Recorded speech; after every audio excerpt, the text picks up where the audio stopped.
15,000 years ago, somewhere across the cold open lands of Eurasia. You are not a farmer. You are not a city person. You do not own a house, a field, or a calendar. Your life is much simpler than that. Wake up, find food, avoid freezing, avoid getting eaten, sleep close to the fire, then do it all again the next day. And one night, while your group is gathered around a small circle of firelight, something moves just beyond the edge of the dark. A soft rustle, a shadow between the trees. Everyone goes still. Your hand tightens around your spear. Then you see them. Two yellow eyes watching from the darkness. Now this should be a very bad moment, because in the Stone Age, eyes in the dark usually mean one of two things. Either the animal runs away, or it tries to turn you into dinner. But this one does neither. It stays there, silent, careful, hungry, and for some reason, you do not throw your spear. That tiny pause may be one of the most important pauses in human history, because somewhere in moments like that, the story of dogs began. And the strange thing is, it probably did not begin with humans deciding to tame wolves. There was no prehistoric genius standing beside a campfire saying, "I have a brilliant idea. Let's take one of the most dangerous predators on Earth and slowly turn it into an animal that wears sweaters, sleeps on pillows, and panics when we leave the house for 5 minutes." No one planned that. No one designed it. The beginning was far messier, far stranger, and honestly, much funnier, because dogs did not appear out of nowhere. Biologically, dogs are domesticated gray wolves. Canis lupus familiaris. That means every dog you have ever seen, from a giant German Shepherd to a tiny Chihuahua shaking like a nervous potato, carries the legacy of wolves. Somewhere deep in the past, wolves and humans met each other, and instead of the story ending with teeth, blood, and panic, it somehow turned into friendship. But when exactly did that happen? That question has made scientists argue for decades. The best estimate today places dog domestication somewhere between 15,000 and 40,000 years ago. That is a huge range. But ancient history is messy. Bones are damaged, DNA gets complicated, and prehistoric animals did not leave little signs saying, "Hello, I became a dog on Tuesday." What we do know is that dogs were the first domesticated animals. Not horses, not cows, not goats. Dogs came first by thousands and thousands of years. Horses were domesticated only around 6,000 years ago. By then, dogs had already been living beside humans for a very long time. They were already part of the human world before farming became normal, before permanent villages spread widely, before bread was even a basic part of life. So this was not an agricultural business decision. It was not humans saying, "We need animals for milk, meat, and transport." This began much earlier, deep in the Stone Age, before civilization, before cities, before anyone knew what a farm was. Which raises the obvious question: how does a wolf become a dog? The old version of the story sounds beautiful. A brave ancient hunter finds a litter of wolf pups. He brings them back to camp. He raises them by hand. They grow loyal. They become hunting partners. It feels cinematic. It feels heartwarming. It is also probably wrong, because wolves are not just dogs with worse manners. A wolf raised by humans from birth is still a wolf. It may know people. It may tolerate people, but deep inside, it still has the instincts of a wild predator. It does not become a safe house pet because someone gave it food and a name. Wildlife experts know this very well. Zoos know this. Sanctuaries know this. A wolf is not something you tame through confidence and positive thinking.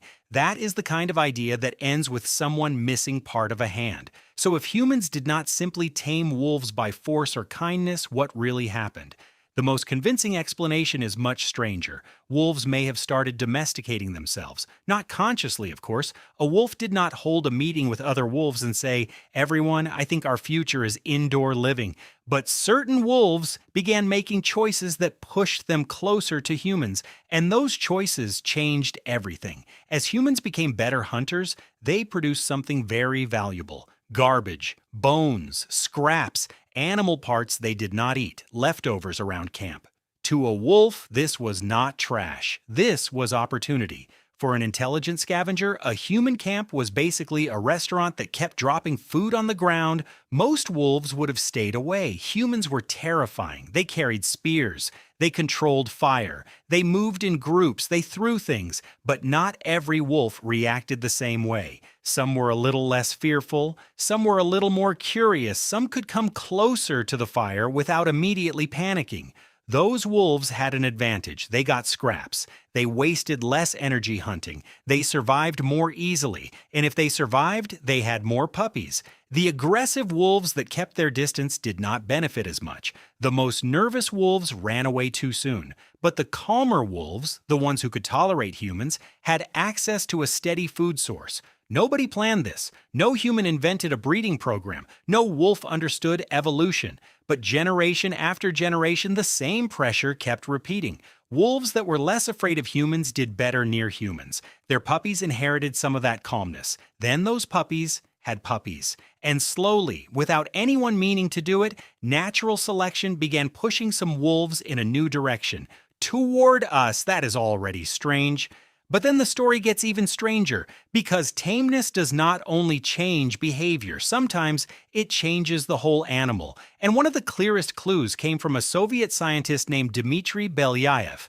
In the 1950s, Belyaev began one of the most fascinating animal experiments of the modern age. He worked with silver foxes, but he did not select them for beauty. He did not select them for size. He did not select them for strength. He selected them for only one thing: tameness. Every generation, the foxes were tested for how they reacted to humans. The least fearful and least aggressive foxes were chosen to breed. That was it, just friendliness, and then something extraordinary happened. The foxes did not only become calmer, their bodies started changing, their ears became floppy, their tails began to curl, their coats developed patches of different colors, their faces became softer and rounder, their skulls changed shape. Their reproductive cycles shifted, their vocal sounds changed, they became more interested in humans, they made more eye contact. They started acting in a very eerie way like dogs. But Belyaev had not selected for floppy ears. He had not selected for curled tails. He had not selected for spotted coats. He had selected only for tameness. And somehow when tameness increased, a whole package of other traits appeared with it. This is often called domestication syndrome. The idea is that low fear, low aggression, and friendly behavior may be connected to deeper biological systems that also affect development, appearance, and behavior. In other words, when you breed for a calmer animal, you may accidentally get softer faces, different coats, floppy ears, and more puppy-like behavior. Domestication is not one change, it is a cascade. And that matters because it suggests that ancient wolves near human camps may have started looking and acting less wolf-like much faster than people once imagined. Not overnight, not in one generation, but faster than the old idea of a slow, perfect, human-controlled process. At first, humans may not have been trying to create dogs. They may simply have tolerated the calmer wolves. A wolf near camp that growled and snapped was dangerous. A wolf that stayed at the edge, waited for scraps, and warned the group when something moved in the darkness, that animal was useful. A living alarm system, a cleaner of leftovers, maybe eventually a hunting partner. At some point, humans changed too. Someone had to decide not to kill the wolf near the fire. Someone had to allow it to return. Someone had to notice that the calmer ones were different. And once humans realized those animals could help them survive, the relationship began to accelerate. The friendlier wolves got more food. They stayed closer. Their pups were more tolerated. Humans began choosing the animals that behaved best around them. What started as natural selection became a partnership. The wolves that could live with humans survived better. The humans who accepted those wolves gained protection, warning, help, and companionship. Neither side planned the future, but both sides benefited. And that is why dogs are so different from almost every other domesticated animal. Most domestic animals were captured, penned, and bred because humans wanted something from them: meat, milk, labor, wool, transport. Dogs were different. They approached first. They joined the edge of human life before humans fully understood what was happening, and then both species began changing together. Now, the biggest change was not just the body, it was the brain. A dog is not simply a polite wolf. A dog thinks differently. One of the clearest examples is the way dogs understand human gestures. If you point at something, most dogs will look where you point. That feels normal to us because we live with dogs. But it is actually remarkable. Wolves do not naturally do this in the same way. Even wolves raised by humans from a young age often struggle to follow human pointing gestures reliably. But domestic dog puppies can do it with very little training. That means dogs have been shaped to read human communication. Not just sounds, not just commands, but gestures, faces, attention, emotion. They look at us as if our bodies are full of meaning, because to them they are. Dogs also make eye contact with humans in a way wolves usually do not. For wolves, direct eye contact can be threatening. It can mean conflict. But dogs evolved to look into human faces. They watch us. They search our expressions. They ask questions with their eyes. And when a dog looks into your eyes, something powerful happens. Both the dog and the human can release oxytocin, a hormone involved in bonding. The same kind of chemical system that helps bond parents and infants. So when your dog stares at you with that soft, ridiculous, deeply emotional face, your brain is not being dramatic. Your body is literally participating in an ancient bonding loop. A predator that once should have feared or attacked us became biologically tuned to connect with us, and dogs went even further.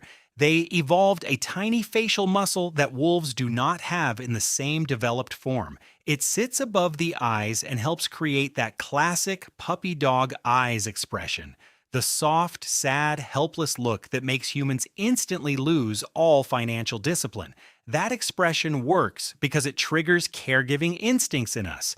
It makes the dog look younger, more vulnerable, more emotionally expressive. And humans respond. We feed them, protect them, forgive them, buy them things they absolutely do not need.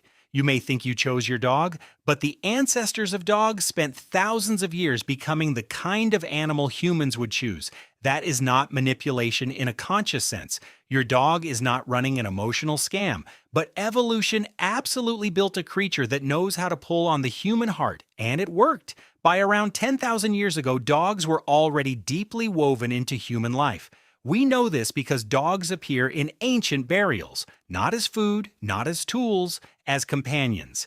In some graves, dogs were placed carefully beside humans, sometimes in ways that suggest emotional meaning, not simple utility. That tells us something important. The first domesticated animal was not only valuable because it worked for us, it mattered to us. Humans were not just using dogs, they were bonding with them. In a world full of hunger, danger, cold, disease, and short lives, people still spent emotional energy on dogs. They lived with them, protected them, grieved them, buried them. That is an ancient kind of love, and it has not disappeared. Today, somewhere in the world, a person is buying a tiny jacket for a tiny dog that does not understand weather, fashion, or money, and that person is completely emotionally committed to the decision. The tools have changed, the cities have changed, the dogs have changed, but the emotional logic is ancient. After the first wolves became dog-like, humans slowly took more control. At first, selection favored tameness. Then humans began selecting for jobs. Some dogs were better hunters, some were better guards, some were better herders, some could pull sleds, some were small enough to live close to people and provide warmth, comfort, and companionship. Over thousands of years, humans shaped dogs into specialists: fast dogs, strong dogs, alert dogs, gentle dogs, loud dogs, quiet dogs. Dogs that could chase, track, guard, carry, guide, rescue, and comfort. The amount of variety humans created from the wolf body is almost absurd. A Great Dane and a Dachshund are both dogs. A Greyhound and a Bulldog are both dogs. One looks built by an engineer obsessed with speed. The other looks like evolution folded a loaf of bread into a face and gave it confidence. And yet they all come from the same broad story: wolves, humans, firelight, scraps, survival, selection, and time. Modern dog breeds, however, are much more recent than many people think. A lot of the breeds we recognize today were formally shaped in the 19th century, especially when controlled breeding and breed standards became popular. That is when dog breeding became less about "I need a good hunting dog" and more about precise appearance, official categories, and competitions. Humans took the ancient partnership and turned it into a system, then a hobby, then sometimes an obsession. And now dogs occupy a place in human society that no other animal really matches. They live inside our homes, they sleep in our beds. They have names, personalities, medical records, favorite toys, birthday cakes, and sometimes social media accounts with more followers than actual humans. A dog somewhere on Earth is currently living better than most people who ever existed in history, and it has no idea because it just found a sock, and the sock is the greatest discovery of its day. We talk to dogs even when we know they cannot answer in words. We apologize when we step near them. We ask them what they are doing. We tell them we will be right back. We celebrate their excitement when we come home, even if we were gone for only 10 minutes. And when they die, the grief can feel like losing family. Because in the deepest emotional parts of the brain, that is exactly what they became. Family. None of this was planned. A wolf moved closer to a fire because food was there. It was slightly less afraid than other wolves. Its pups inherited some of that tolerance. Humans tolerated them, then fed them, then trusted them, then loved them. 15,000 years later, someone is standing in a pet store seriously comparing premium salmon-based, grain-free dog food options. Evolution is slow, but sometimes it has a sense of humor. The most extraordinary part of the dog story is that it was never one-sided. We did not simply create dogs. Dogs helped shape us. They warned us about danger. They helped us hunt. They may have helped humans spread into new environments. They changed how we lived, how we survived, and how we related to other species. And in return, we changed them more dramatically than almost any animal on Earth. Their bodies changed, their brains changed, their faces changed, their instincts changed, their entire emotional world shifted toward us. A wolf that came near the fire for scraps began a partnership that outlasted empires, languages, kingdoms, migrations, and entire civilizations. The world transformed completely. The campfire became the village.